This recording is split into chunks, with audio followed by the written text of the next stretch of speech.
لو عايز ما تفلسش طول عمرك بطل تبرمج نفسك على الفقر وانت فاكر انك بتفكر صح. الافلاس مش بيبدأ لما الجيب يفضى، الافلاس بيبدأ لما الجملة دي تطلع من بقك. انا مش محتاج كتير. هي شكلها تواضع بس هي دعوة مفتوحة للفقر، لان العقل الباطن لما يسمع انك مش محتاج كتير بيقفل باب الطموح وبيقول خلاص ما تديهوش كتير، هو مش عايز. اغلب الناس مفلسه لانهم برمجوا نفسهم على القناعه الزايفه، القناعه اللي بتمنعك تكبر مش اللي بتخليك تشكر. لو عايز ما تفلسش طول عمرك بطل تدي لنفسك اعذار محترمه. الفلوس مش كل حاجه، المهم الراحه النفسيه. انا مش طماع، كل دي جمل شكلها حكمه بس هي سم مغلف بالذهب.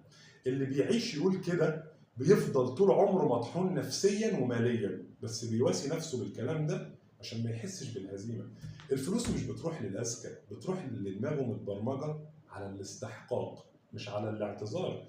الفقير مش فقير لانه مش بيكسب، لا، هو فقير لانه بيطرد الفلوس من جواه، بيخاف منها، بيحس بالذنب لما معاه وبيحس بالراحه لما تخلص، كانه بيرتاح لما يرجع لحالته الامنه. المفلس المظلوم.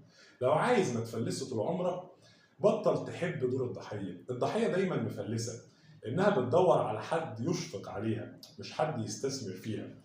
الفلوس ما بتجيلكش لانك محتاجها، بتجيلك لانك جاهز ليها، واللي مش جاهز حتى لو مسك الملايين هيصرفهم بسرعه كانهم نار في ايده. خد الصدمه دي. في ناس بتخاف من النجاح اكتر من الفشل. ليه؟ لان النجاح بيتحمل مسؤوليه والفشل بيدي مبررات، واللي بيدور على مبرر دايما مفلس. ولو عايز ما تفلسش طول عمرك بطل تبرر وابدا واجه نفسك انك بتخاف تبقى غني. بتخاف من نظره الناس، من الحسد، من انك تتغير، من انك تبقى المسؤول عن نجاحك. بس خليني اقول لك الحقيقه البارده، الخوف هو ابو الافلاس. اللي عايز يعيش في امان دايم بيعيش في فقر دايم، لان كل اللي بيأمنه ضد الخطر، بيأمنه ضد الفرصه. الفلوس مش بتروح للجبان ولا للكسلان، بتروح للي مستعد يخسر ويفضل واقف.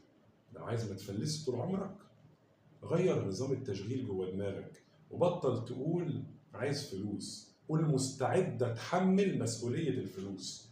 وبطل تشوف الاغنياء بعين الغيره وابدا شوفهم بعين الدراسه. الفقير بيحسد، الغني بيفهم، واللي بيفهم بيغتني. كان معاكم.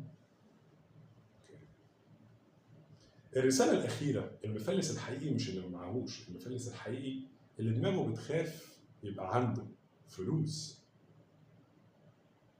كان معاكم رائد الأفكار، المبرمج البشري الوحيد في الوطن العربي.